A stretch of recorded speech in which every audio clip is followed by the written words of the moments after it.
सत श्री अकाल बच्चिओ, मैं सुरेंद्र कुमार ते पंजाबी विच अज आपां पढ़ांगे जमात 7वीं दा पाठ 18वां सोने दी पालकी, जो एक कहानी है और जिहदे लेखक हन रविंद्रनाथ टैगोर। बच्चिओ, तुसी गुरुदेव रविंद्रनाथ टैगोर दा नां सारिਆਂ ने ही सुन रखिया है ते ये जो कहानी है ये रविंद्रनाथ टैगोर द्वारा ही लिखित है। और मैं थोनू दस देवां कि इस कहानी दे विच गुरुदेव रविंद्रनाथ टैगोर ने अपनी बचपन की एक घटना ही लिखी है। ते आओ आपां देखते हैं इस कहानी विच कि रविंद्रनाथ टैगोर ने की घटना दसी है। सोने दी पालकी। एक समय की गल है, बंगाल विच रवि नां दा एक 5 साल का बालक सी। बच्चिओ, रवि नां दा 5 साल का एक बालक सी। बालक दे घर वाले बड़े अमीर सन, पर हौली हौली यह दौलत घट होण लगी। हुण तां पुराने वेले दियां कुछ टुटियां फुटियां निशानियां ही बाकी रही गईयां सन। उन्हां निशानियां चों एक सी पुरानी पालकी। बच्चिओ, तुसी पालकी देखी है कदे? आ फोटो देखो। इस फोटो दे विच एक पालकी दा चित्र बनाया होया है। और पालकी की हुंदी सी बच्चिओ? पालकी दे विच पुराने समय विच विआह शादियां विच दुल्हन नूं बिठाया जांदा सी, या पुराने समय दे विच राजा दी जो राणी हुंदी सी ओनू पालकी विच बिठा के एक स्थान तो दूजे थां ते लिजाया जांदा सी। बहुत वड्डी अते शानदार, पर वह काम विच नहीं आउंदी सी। बच्चों, ये पुराने समां दी चीज़ सी ते हुण दे समां विच इहदा कोई भी प्रयोग नहीं हो रहा सीगा। ते आपां देखते हैं गुरुदेव रविंद्रनाथ टैगोर उस पालकी नाल की करदे सी। उस दा रंग फिक्का पै चुकिया सी अते वह एक बरांडे दे एक खुंजे विच फालतू ही पई रहिंदी सी। जेकर घर विच किसे नूं उस पालकी नाल प्यार सी तां सिर्फ रवि नूं। बच्चिओ, हुण जो पालकी सी वो की सी?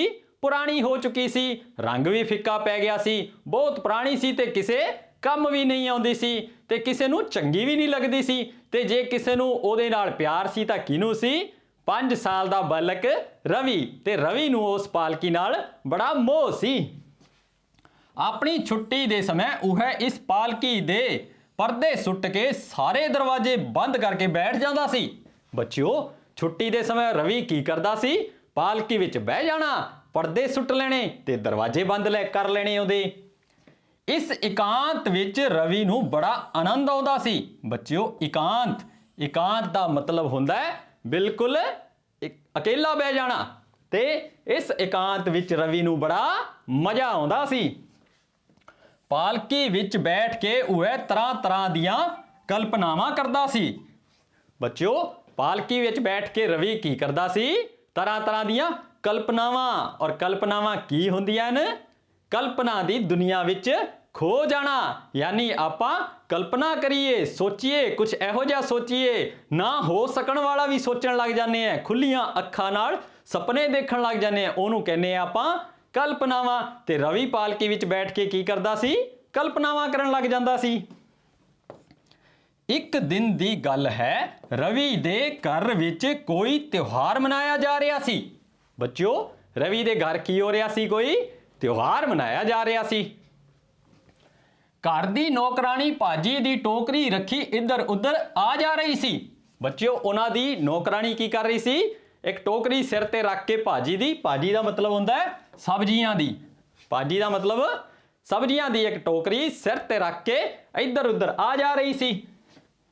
नौकर दुखो गंगा जी तो पानी लिया रहा सी। दुखो नां दा उन्हां एक नौकर गंगा जी, गंगा नदी तो की लिया रहा सी? पानी लिया रहा सी। वह वहिंगी नूं मोढियां ते रख के लियाउंदा सी अते भार नाल दूरा हो जांदा सी।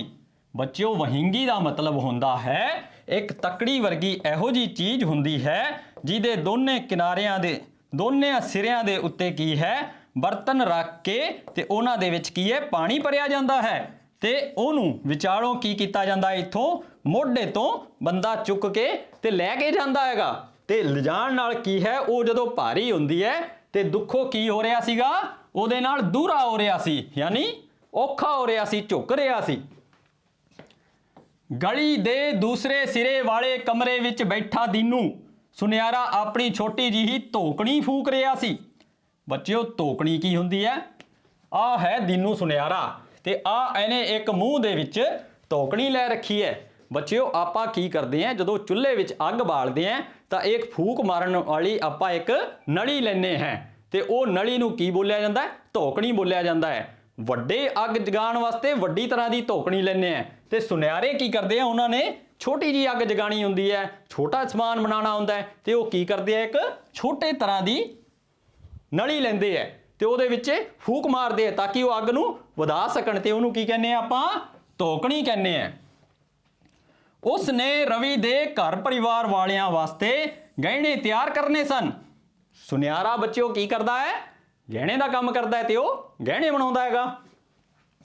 ਸਾਹਮਣੇ ਦੇ ਵਿਹੜੇ ਵਿੱਚ ਦਰਬਾਨ ਮੁਕੰਦ ਲਾਲ ਕਾਲੇ ਪਹਿਲਵਾਨ ਤੋਂ ਕੁਸ਼ਤੀ ਦੇ ਦਾਅ ਪੇਚ ਸਿੱਖ ਰਿਹਾ ਸੀ। ਬੱਚਿਓ ਹੁਣ ਘਰ ਦੇ ਵਿੱਚ ਪੂਰਾ ਤਿਉਹਾਰ ਵਾਲਾ ਮਾਹੌਲ ਬਣਿਆ ਹੋਇਆ ਸੀਗਾ। ਸੁਨਿਆਰਾ ਆਪਦੇ ਗਹਿਣੇ ਬਣਾ ਰਿਹਾ ਸੀ, ਕੋਈ ਪਾਣੀ ਲਿਆ ਰਿਹਾ ਸੀ, ਕੋਈ ਸਬਜ਼ੀਆਂ ਲੈ ਜਾ ਰਿਹਾ ਸੀਗਾ ਤੇ ਕੀ ਸੀ, ਪੂਰਾ ਤਿਉਹਾਰ ਵਾਲਾ ਮਾਹੌਲ ਘਰ ਦੇ ਵਿੱਚ ਬਣਿਆ ਹੋਇਆ ਸੀ। ਤੇ ਹੁਣ ਆਪਾਂ ਦੇਖਦੇ ਹਾਂ ਕਿ ਰਵੀ ਕੀ ਕਰ ਰਿਹਾ ਸੀ ਇਹਦੇ ਵਿੱਚ। ਘਰ ਦੇ ਦੂਸਰੇ ਲੋਕ ਉਹਨਾਂ ਨੂੰ ਦੇਖ ਦੇਖ ਕੇ ਹੱਸ ਰਹੇ ਸਨ, ਪਰੰਤੂ ਰਵੀ ਸਾਰਿਆਂ ਦੀ ਨਜ਼ਰ ਬਚਾ ਕੇ ਉਸ ਪੁਰਾਣੀ ਪਾਲਕੀ ਵਿੱਚ ਜਾ ਬੈਠਾ। ਰਵੀ ਕੀ ਕਰਨ ਲੱਗਾ? ਰਵੀ ਸਾਰਿਆਂ ਤੋਂ ਨਜ਼ਰ ਬਚਾ ਕੇ ਉਸ ਪਾਲਕੀ ਜਾ ਬੈਠਾ।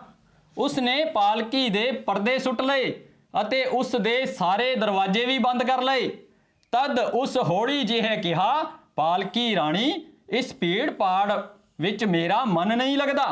ਹੁਣ ਰਵੀ ਨੇ ਬੱਚਿਓ ਕੀ ਕੀਤਾ? ਰਵੀ ਉਸ ਪਾਲਕੀ 'ਚ ਜਾ ਕੇ ਬਹਿ ਗਿਆ ਤੇ ਉਹਨੇ ਉਹਦੇ ਪਰਦੇ ਸਿੱਟ ਲਏ, ਦਰਵਾਜ਼ੇ ਬੰਦ ਕਰ ਲਏ ਤੇ ਪਾਲਕੀ ਨੂੰ ਕੀ ਕਹਿੰਦਾ ਹੈ ਕਿ ਪਾਲਕੀ ਰਾਣੀ, ਮੇਰਾ ਇੱਥੇ ਮਨ ਨਹੀਂ ਲੱਗਦਾ, ਰੋਲੇ ਨਾਲ ਮੇਰਾ ਸਿਰ ਫਟਦਾ ਜਾ ਰਿਹਾ ਹੈ, ਤੂੰ ਮੈਨੂੰ ਇੱਥੋਂ ਕਿਤੇ ਦੂਰ ਸੈਰ ਕਰਾਉਣ ਲੈ ਚੱਲ। ਤਦ ਰਵੀ ਆਪਣੀਆਂ ਅੱਖਾਂ ਬੰਦ ਕਰਕੇ ਪਾਲਕੀ ਵਿੱਚ ਲੰਮਾ ਪੈ ਗਿਆ। ਬੱਚਿਓ ਰਵੀ ਕੀ ਹੋ ਗਿਆ? ਪਾਲਕੀ ਵਿੱਚ ਅੱਖਾਂ ਬੰਦ ਕਰਕੇ ਤੇ ਕਹਿਣ ਲੱਗਾ ਪਾਲਕੀ ਨੂੰ ਕਿ ਮੈਨੂੰ ਇਸ ਭੀੜ ਭਾੜ ਵਾਲੀ ਦੁਨੀਆ ਤੋਂ ਦੂਰ ਲੈ ਚੱਲ। ਤਦੇ ਲੱਗਿਆ ਜਿਵੇਂ ਪਾਲਕੀ ਪੁੱਛ ਰਹੀ ਹੈ, ਕਿੱਥੇ ਜਾਣਾ ਚਾਹੁੰਦਾ ਹੈ ਰਵੀ ਬੇਟੇ? ਕਿਤੇ ਦੂਰ ਜੰਗਲ ਵਿੱਚ ਲੈ ਚੱਲੋ ਪਾਲਕੀ ਰਾਣੀ। ਹੁਣ ਰਵੀ ਨੂੰ ਇੱਕ ਆਵਾਜ਼ ਸੁਣੀ ਕਿ ਰਵੀ ਬੇਟੇ ਤੂੰ ਕਿੱਥੇ ਜਾਣਾ ਚਾਹੁੰਦਾ ਹੈ? ਤੇ ਰਵੀ ਨੇ ਕੀ ਕਿਹਾ? ਕਿਤੇ ਦੂਰ ਜੰਗਲ ਵਿੱਚ ਲੈ ਚੱਲੋ,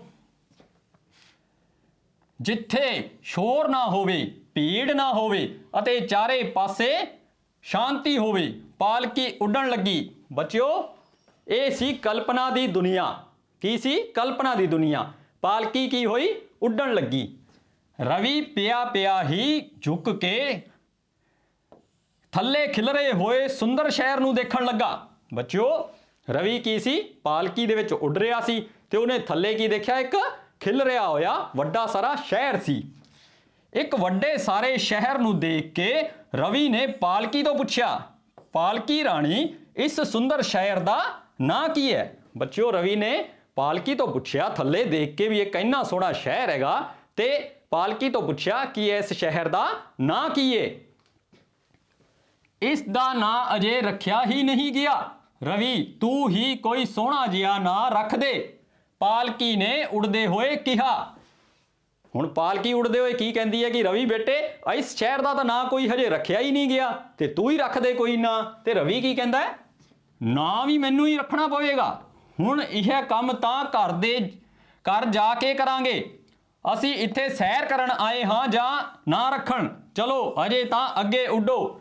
ਤੇ ਰਵੀ ਖਿੱਚ ਕੇ ਕੀ ਬੋਲਦਾ ਹੈ ਕਿ ਆਪਾਂ ਇੱਥੇ ਸੈਰ ਕਰਨ ਆਏ ਹਾਂ ਜਾਂ ਇਸ ਸ਼ਹਿਰ ਦਾ ਨਾਂ ਰੱਖਣ ਆਏ ਹਾਂ? ਤੁਸੀਂ ਅੱਗੇ ਉੱਡੋ, ਫੇਰ ਨਾਂ ਰੱਖਾਂਗੇ ਘਰੇ ਚੱਲ ਕੇ ਆਪਾਂ। ਅਚਾਨਕ ਪਾਲਕੀ ਹੇਠਾਂ ਆਉਣ ਲੱਗੀ। ਉਹ ਇੱਕ ਖੁੱਲੇ ਮੈਦਾਨ ਵਿੱਚ ਆ ਕੇ ਝੁਕ ਗਈ। ਰਵੀ ਪਾਲਕੀ ਵਿੱਚ ਪਿਆ ਪਿਆ ਹੀ ਚਾਰੇ ਪਾਸੇ ਪ੍ਰਸੰਨ ਮਨ ਨਾਲ ਦੇਖਣ ਲੱਗਾ। ਪ੍ਰਸੰਨ ਮਨ ਨਾਲ ਮਤਲਬ ਬੱਚਿਓ ਖੁਸ਼ੀ ਨਾਲ। ਹੁਣ ਪਾਲਕੀ ਕੀ ਹੈ? ਇੱਕ ਖੁੱਲੇ ਮੈਦਾਨ ਵਿੱਚ ਆ ਕੇ ਥੱਲੇ ਰੁਕ ਗਈ ਤੇ ਰਵੀ ਪਾਲਕੀ ਦੇ ਵਿੱਚ ਬੈਠਾ ਬੈਠਾ ਹੀ ਪ੍ਰਸੰਨ ਮਨ ਨਾਲ ਯਾਨੀ ਖੁੱਲੇ ਯਾਨੀ ਹਸੀ ਨਾਲ, ਖੁਸ਼ੀ ਨਾਲ ਉਹ ਚਾਰਾਂ ਪਾਸੇ ਵੇਖਣ ਲੱਗਿਆ। ਤੇ ਉਹ ਕੀ ਵੇਖਦਾ ਹੈ? ਤਦੇ ਉਸ ਨੂੰ ਅੰਗਾਰੇ ਦੀ ਤਰ੍ਹਾਂ ਦਹਿਕਦੀਆਂ ਹੋਈਆਂ ਦੋ ਅੱਖਾਂ ਦਿਖਾਈ ਦਿੱਤੀਆਂ। ਬੱਚਿਓ, ਅੰਗਾਰੇ ਦੀ ਤਰ੍ਹਾਂ ਦਹਿਕਦੀਆਂ ਹੋਈਆਂ ਦੋ ਅੱਖਾਂ ਦਾ ਮਤਲਬ ਹੈ ਲਾਲ ਅੰਗਾਰੇ ਦੀ ਤਰ੍ਹਾਂ ਜਲਦੀਆਂ ਹੋਈਆਂ ਅੱਖਾਂ ਦਿਖਾਈ ਦਿੱਤੀਆਂ। ਤੇ ਕਿਹਦੀਆਂ ਅੱਖਾਂ ਸੀ ਉਹ? ਰਵੀ ਡਰ ਨਾਲ ਚੀਕਣਾ ਚਾਹੁੰਦਾ ਸੀ ਕਿ ਪਾਲਕੀ ਨੇ ਮਿੱਠੇ ਸੁਰ ਵਿੱਚ ਕਿਹਾ, ਡਰਨ ਦੀ ਕੋਈ ਗੱਲ ਨਹੀਂ ਹੈ ਬੇਟੇ ਰਵੀ, ਆਪਣੇ ਘਰ ਦੇ ਸ਼ਿਕਾਰੀ ਵਿਸ਼ਵਨਾਥ ਕਾਕਾ ਵੀ ਤਾਂ ਇੱਥੇ ਆਏ ਹੋਏ ਹਨ, ਉਹ ਇਸ ਚੀਤੇ ਨੂੰ ਡਰਾ ਕੇ ਭਜਾ ਦੇਣਗੇ। यानी बच्चों, रवि ने उत्थे दहकदियां अखां वाला किहड़ा जनौर देखा? चीता देखिया। ते पालकी ओनू जदों रवि डरिया ते पालकी ने की कहा कि अपने विश्वनाथ काका भी तां इत्थे आए हुए ने ते ओह इस जनौर नू यानी चीते नू डरा के भजा देणगे। रवि दी जान विच जान आई। हुण तां जंगल विच ठहरना चंगा नहीं लग रहा सी। उसने पालकी नू कहा, पालकी राणी चलो असी समुद्र की सैर करिए। हुण बच्चों, रवि जो सी वो डर गया सी।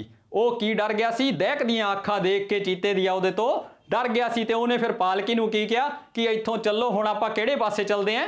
समुद्र की सैर करन चलदे हैं। ते आओ देखदे हां हुण समुद्र ते की देखिया उहने। पालकी तुरंत ही उड्डण लगी। वह कंढे तो बहुत दूर समुद्र दे विच उड़दियां होइयां लहरां ते जाके रुकी। बच्चों, उड़दियां होइयां लहरां समुद्र दे विच की हुंदा? इस तरह दियां लहरां उठदियां है ते ओहदे विच पालकी जाके रुक गई। वह लहरां ते किश्ती दी तरह थिरक थिरक के नचण लगी। रवि नू इस विच बड़ा मजा आया। बच्चों, जदों लहरां दे उत्ते किश्ती चलदी है ते वो की करदी है? थिरक थिरक के चलदी है, यानी उच्ची नीवी हो के चलदी है। ते उवें ही पालकी जिहड़ी सी वो किश्ती बन गई सी ते रवि नू हुण इस विच बड़ा मजा आ रहा सी। पर छेती ही उस नू लगा कि समुद्र दा पानी खोरू पा रहा सी। खोरू दा मतलब हुंदा है बच्चों रौला पाना, शोर मचाउणा। ते जल्दी ही रवि नू की लग्या कि समुद्र दा पानी हुण खोरू पा रहा, यानी बहुत शोर मचाउण लग गया।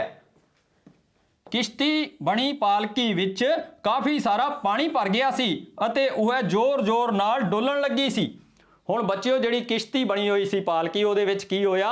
जदों समुद्र ने खोरू पाया तो उहदे विच पानी भर गया ते पानी भरन तो बाद की होया? वो डोलण लग पई। ते हुण की होया अगे? रवि डर गया। ते रवि ने तां डरना ही सी, पहले भी डरिया सी ते हुण फेर डर गया। वह अपने निक्के निक्के हत्थां नाल पानी बाहर कड्ढण लगा, पर पानी खत्म नहीं हो रहा सी। तदे उस दे कन्नी पालकी दी आवाज़ पई, तू क्यों परेशान हो रहा है रवि बेटे? अपना मलाह अब्दुल जद साडे नाल है तां साडी किश्ती किवें डुब सकदी है? उस समय हथ जोड़ी अब्दुल दिखाई दिता। बच्चों, रवि दा मलाह कौन हुंदा हैगा? मलाह हुंदा है जिहड़ा किश्ती नूं चलांदा है। इस तरह दा किश्ती दे अगे बह के या विचाले बह के उहदे कोल एक लंबी डांग ते ढल गया होया चप्पू हुंदा है ते वो चप्पू नाल पानी नूं पिछे धकेलदा है ते किश्ती नूं अगे रोड़दा है। उहनूं कहंदे आ मलाह, जिहड़ा समुद्र दे विच या नदी दे विच किश्ती चलांदा है। ते अब्दुल नाम दा मलाह, रवि होनी दा मलाह है ते वो इत्थे आया खड़ा है। हुण इह कल्पना दी दुनिया च कहानी चल रही है। बच्चों, तुसीं देखो अगे की हुंदा है। उसने रवि नूं अपनी गोद विच चुक लिया अते बोलिया, रवि देख समुद्र किन्ना शांत अते सुंदर लग रहा है। हुण मलाह जिहड़ा सी अब्दुल, वो भी उत्थे पहुंच गया ते उहने रवि नूं की कीता? अपनी गोदी चुक लिया ते उहनूं की कहण लग्या कि देख रवि बेटा कि समुद्र किन्ना शांत लग रहा है। बोल हुण मैं तैनूं किहड़ी कहानी सुणावां? उही कहानी जद तुसी अपनी छोटी जी किश्ती विच बैठ के मच्छियां फड़न गए सी, रवि ने किया। हुण अब्दुल रवि नूं कहंदा है कि तू दस मैं तैनूं किहड़ी कहानी सुणावां? ते रवि उहनूं किहड़ी कहानी कहंदा है? कहंदा तुसी जदों छोटी जी किश्ती विच बह के मच्छियां फड़न गए सी, ਉਹ कहानी सुणाओ। अच्छा, उही कहानी सुन। अब्दुल ने किश्ती चलाउंदे होए कहा, एक दिन मैं मच्छियां फड़न गया तां अचानक समुद्र विच बड़े जोर दा तूफान उठ आया। हुण बच्चिओ, जो अब्दुल है वो रवि नूं की कर रहा है? कहानी सुना रहा है। ते उन्हें की सुनाया कि जदों मैं समुद्र विच मच्छियां फड़न गया तां समुद्र विच की आ गया? एक जोरदार तूफान आ गया। मैं किश्ती खिच्चण वाली रस्सी नूं दंदां नाल खिच्चणा मैं किश्ती वाली रस्सी नूं दंदां नाल ਖਿੱਚਦਾ ਹੋਇਆ ਕਿਸ਼ਤੀ ਕੰਢੇ ਤੱਕ ਲੈ ਆਇਆ। ਜਿਉਂ ਹੀ ਮੈਂ ਕੰਢੇ ਤੇ ਆਇਆ ਤਾਂ ਇੱਕ ਚੀਤੇ ਨੇ ਮੇਰੇ ਉੱਤੇ ਹਮਲਾ ਕਰ ਦਿੱਤਾ।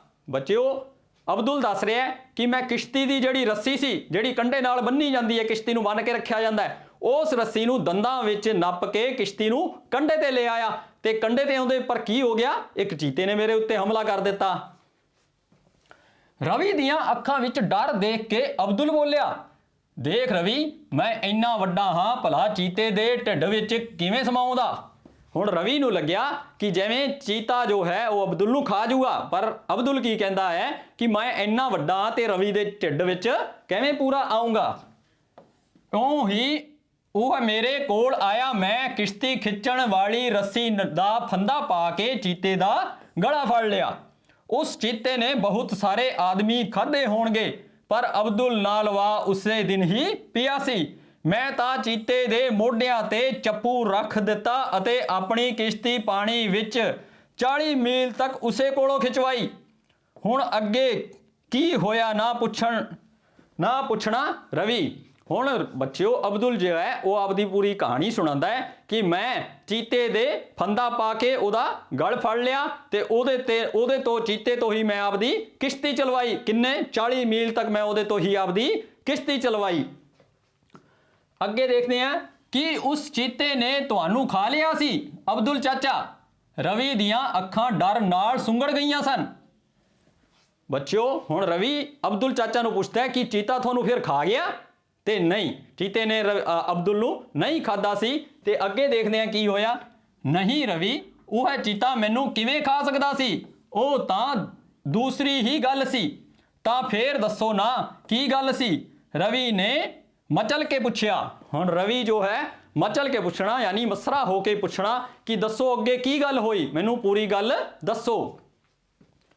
ਹੋਇਆ ਇਹ ਕਿ ਉਹ ਚੀਤਾ ਪਾਣੀ ਵਿੱਚ ਗੋਤਾ ਖਾ ਗਿਆ। ਮੇਰੀ ਕਹਾਣੀ ਵੀ ਉਸੇ ਨਾਲ ਹੀ ਸਮੁੰਦਰ ਦੇ ਥੱਲੇ ਚਲੀ ਗਈ। ਹੁਣ ਉਹਨੂੰ ਕੱਢਣ ਵਿੱਚ ਕੁਝ ਸਮਾਂ ਤਾਂ ਲੱਗੇਗਾ ਹੀ ਨਾ। ਹੁਣ ਅਬਦੁਲ ਦੱਸ ਰਿਹਾ ਹੈ ਕਿ ਚੀਤੇ ਨੇ ਕੀ ਕੀਤਾ, ਚੀਤਾ ਗੋਤਾ ਖਾ ਗਿਆ ਤੇ ਪਾਣੀ ਵਿੱਚ ਡਿੱਗ ਪਿਆ ਤੇ ਉਹਦੇ ਨਾਲ ਜਿਹੜੀ ਮੇਰੀ ਕਹਾਣੀ ਵੀ ਚੱਲ ਰਹੀ ਸੀ ਉਹ ਵੀ ਸਮੁੰਦਰ ਵਿੱਚ ਡੁੱਬ ਗਈ। ਤੇ ਹੁਣ ਉਹਨੂੰ ਜਦੋਂ ਮੈਂ ਕੱਢੂਗਾ ਤੇ ਉਹਦੇ 'ਚ ਥੋੜਾ ਟਾਈਮ ਤਾਂ ਲੱਗੇਗਾ ਹੀ। ਅਬਦੁਲ ਨੇ ਸਮਝਾਇਆ, ਪਰ ਰਵੀ ਨੇ ਕਹਾਣੀ ਸੁਣਨ ਦਾ ਹੱਠ ਨਹੀਂ ਛੱਡਿਆ। ਤਦ ਅਬਦੁਲ ਕਹਾਣੀ ਲੱਭਣ ਸਮੁੰਦਰ ਵਿੱਚ ਕੁੱਦ ਪਿਆ। ਅਬਦੁਲ ਦੇ ਜਾਂਦੇ ਹੀ ਸਮੁੰਦਰ ਫਿਰ ਰੌਲਾ ਪਾਉਣ ਲੱਗਿਆ। ਵੱਡੀਆਂ ਵੱਡੀਆਂ ਲਹਿਰਾਂ ਪਾਲਕੀ ਨੂੰ ਉਛਾਲਣ ਲੱਗੀਆਂ। ਹੁਣ ਕੀ ਹੋਇਆ, ਅਬਦੁਲ ਵੀ ਪਾਣੀ ਵਿੱਚ ਕੁੱਦ ਗਿਆ ਆਪਦੀ ਕਹਾਣੀ ਲੈਣ ਵਾਸਤੇ ਤੇ ਸਮੁੰਦਰ ਕੀ ਹੈ ਫੇਰ ਰੌਲਾ ਪਾਉਣ ਲੱਗਿਆ। ਹੁਣ ਕਿਸ਼ਤੀ ਜੋ ਥੀ ਫੇਰ ਡੋਲੇ ਖਾਣ ਲੱਗ ਪਈ। ਪਾਲਕੀ ਬੁਰੀ ਤਰ੍ਹਾਂ ਨਾਲ ਡਗਮਗਾਉਣ ਲੱਗੀ। ਰਵੀ ਡਰ ਨਾਲ ਚੀਕਾਂ ਮਾਰਨ ਲੱਗਾ। ਤਦੇ ਉਸਨੇ ਆਪਣੇ ਪਿਤਾ ਜੀ ਦਾ ਨਾਂ ਘਬਰਾਇਆ ਹੋਇਆ ਬੋਲ ਸੁਣਿਆ। ਬੱਚਿਓ, ਰਵੀ ਇੱਕ ਕਲਪਨਾ ਕਰ ਰਿਹਾ ਸੀਗਾ, ਸੁੱਤਾ ਪਿਆ ਸੀ ਪਾਲਕੀ ਦੇ ਵਿੱਚ ਤੇ ਉਹਨੇ ਦੇਖਿਆ ਵੀ ਹੁਣ ਪਾਲਕੀ ਹੈ ਉਹ ਡੁੱਬਣ ਵਾਲੀ ਹੈ ਤੇ ਉਹਨੇ ਕੀ ਹੋਇਆ, ਘਬਰਾਏ ਹੋਏ ਪਿਤਾ ਦੇ ਆਪ ਦੇ ਬੋਲ ਸੁਣੇ। ਕੀ ਬੋਲ ਸੁਣੇ, ਰਵੀ ਬੇਟੇ ਕੀ ਹੋਇਆ, ਇਸ ਬੰਦ ਪਾਲਕੀ ਵਿੱਚ ਤੂੰ ਕੀ ਕਰ ਰਿਹਾ ਹੈ। ਉਸ ਵਕਤ ਤਾਂ ਰਵੀ ਪਾਲਕੀ ਤੋਂ ਬਾਹਰ ਨਿਕਲ ਆਇਆ, ਪਰ ਉਸਨੇ ਜਾਦੂ ਦੀ ਪਾਲਕੀ ਵਿੱਚ ਸੋਣਾ ਅਤੇ ਤਰ੍ਹਾਂ ਤਰ੍ਹਾਂ ਦੀਆਂ ਕਲਪਨਾਵਾਂ ਕਰਨਾ ਨਹੀਂ ਛੱਡਿਆ। ਬੱਚਿਓ, ਇਹ ਕਹਾਣੀ ਇੱਥੇ ਖਤਮ ਹੁੰਦੀ ਹੈ ਕਿ ਰਵੀ ਜੋ ਸੀ ਉਹ ਪਾਲਕੀ ਦੇ ਵਿੱਚ ਬੈਠਾ ਕੀ ਕਰ ਰਿਹਾ ਸੀ, ਕਲਪਨਾ ਕਰ ਰਿਹਾ ਸੀ, ਸੁਪਨਾ ਦੇਖ ਰਿਹਾ ਸੀ। ਅਬਦੁਲ ਚਾਚਾ ਦਾ ਸੁਪਨਾ ਦੇਖਿਆ ਤੇ ਉਹਨੇ ਉੱਡਣ ਦਾ ਸੁਪਨਾ ਦੇਖਿਆ ਤੇ ਜੰਗਲ ਵਿੱਚ ਚੀਤੇ ਨੂੰ ਦੇਖਣ ਦਾ ਸੁਪਨਾ ਦੇਖਿਆ ਤੇ ਅਚਾਨਕ ਜਦੋਂ ਉਹ ਡੁੱਬਦੀ ਕਿਸ਼ਤੀ ਦੇ ਵਿੱਚ ਬੈਠਾ ਸੀ ਤੇ ਡਰ ਕੇ ਚੀਕਾਂ ਮਾਰੀਆਂ ਤੇ ਉਹਦੇ ਕੀ ਹੋਏ, ਪਿਤਾ ਆ ਗਏ ਤੇ ਉਹਨਾਂ ਨੇ ਆ ਕੇ ਉਹਨੂੰ ਉਠਾ ਦਿੱਤਾ ਤੇ ਪੁੱਛਿਆ, ਰਵੀ ਬੇਟੇ ਤੂੰ ਇਸ ਪਾਲਕੀ 'ਚ ਕੀ ਕਰੀ ਜਾਂਦਾ ਹੈ। ਤੇ ਰਵੀ ਦੀ ਅੱਖਾਂ ਖੁੱਲੀਆਂ ਤਾਂ ਉਹ ਅਸਲੀਅਤ ਦੇਖੀ ਉਹਨੇ। ਇਸ ਕਥਾ ਦਾ ਬਾਲਕ ਵੱਡਾ ਹੋ ਕੇ ਵਿਸ਼ਵ ਕਵੀ ਰਵਿੰਦਰਨਾਥ ਟੈਗੋਰ ਦੇ ਨਾਂ ਤੋਂ ਪ੍ਰਸਿੱਧ ਹੋਇਆ। ਬੱਚਿਓ, ਰਵੀ ਕੌਣ ਸੀ, ਗੁਰੂਦੇਵ ਰਵਿੰਦਰਨਾਥ ਟੈਗੋਰ। ਆਪਾਂ ਪੂਰੀ ਕਹਾਣੀ ਬੜੀ ਇਹ ਗੁਰੂਦੇਵ ਰਵਿੰਦਰਨਾਥ ਟੈਗੋਰ ਦੀ ਹੀ ਲਿਖੀ ਹੋਈ ਹੈ ਤੇ ਉਹ ਆਪਣੇ ਬਚਪਨ ਦੀ ਇੱਕ ਘਟਨਾ ਨੂੰ ਦੱਸ ਰਹੇ ਸੀ। ਬਚਪਨ ਵਿੱਚ ਕੀਤੀਆਂ ਕਲਪਨਾਵਾਂ ਨੂੰ ਉਹਨਾਂ ਨੇ ਸੁੰਦਰ ਰੂਪ ਵਿੱਚ ਸਜਾ ਕੇ ਦੁਨੀਆ ਦੇ ਸਾਹਮਣੇ ਰੱਖਿਆ। ਆਪਣੀ ਉਸ ਪੁਰਾਣੀ ਪਾਲਕੀ ਨੂੰ ਉਹ ਜਾਦੂ ਦੀ ਪਾਲਕੀ ਕਿਹਾ ਕਰਦੇ ਸਨ। ਬੱਚਿਓ, ਉਸ ਪਾਲਕੀ ਨੂੰ ਕੀ ਕਿਹਾ ਕਰਦੇ ਸਨ, ਜਾਦੂ ਦੀ ਪਾਲਕੀ। ਇਹ ਨਾਮ ਦਿੱਤਾ ਉਹਨਾਂ ਨੇ ਉਸ ਪਾਲਕੀ ਨੂੰ, ਜਾਦੂ ਦੀ ਪਾਲਕੀ। ਅਤੇ ਬੁੱਢੇ ਹੋ ਜਾਣ ਤੋਂ ਵੀ ਉਸ ਵਿੱਚ ਲੰਮਿਆਂ ਪੈਣ ਦਾ ਮੋਹ ਨਹੀਂ ਛੱਡ ਸਕੇ ਸਨ। ਬੱਚਿਓ, ਬੁੱਢੇ ਵੀ ਹੋ ਗਏ ਗੁਰੂਦੇਵ ਰਵਿੰਦਰਨਾਥ ਟੈਗੋਰ, ਤੇ ਉਸ ਪਾਲਕੀ ਵਿੱਚ ਬਹਿਣਾ ਤੇ ਕਲਪਨਾਵਾਂ ਕਰਨਾ ਅਜੇ ਵੀ ਨਹੀਂ ਛੱਡ ਸਕੇ ਸਨ। ਬੱਚਿਓ, ਅੱਜ ਆਪਾਂ ਇਸ ਪਾਠ ਵਿੱਚ ਗੁਰੂਦੇਵ ਦਾ ਲਿਖਿਆ ਹੋਇਆ, ਰਵਿੰਦਰਨਾਥ ਟੈਗੋਰ ਜੀ ਦਾ ਲਿਖਿਆ ਹੋਇਆ, ਉਹਨਾਂ ਦਾ ਬਚਪਨ ਦਾ ਹੀ ਇੱਕ ਕਲਪਨਾ ਦੀ ਇੱਕ ਕਹਾਣੀ ਪੜ੍ਹੀ ਹੈ। ਕਿਵੇਂ ਲੱਗੀ ਤੁਹਾਨੂੰ ਇਹ ਕਹਾਣੀ? ਅਗਲੇ ਪਾਠ ਵਿੱਚ ਫਿਰ ਮਿਲਦੇ ਹਾਂ ਨਵੇਂ ਪਾਠ ਦੇ ਨਾਲ, ਨਵੀਂ ਵੀਡੀਓ ਦੇ ਨਾਲ।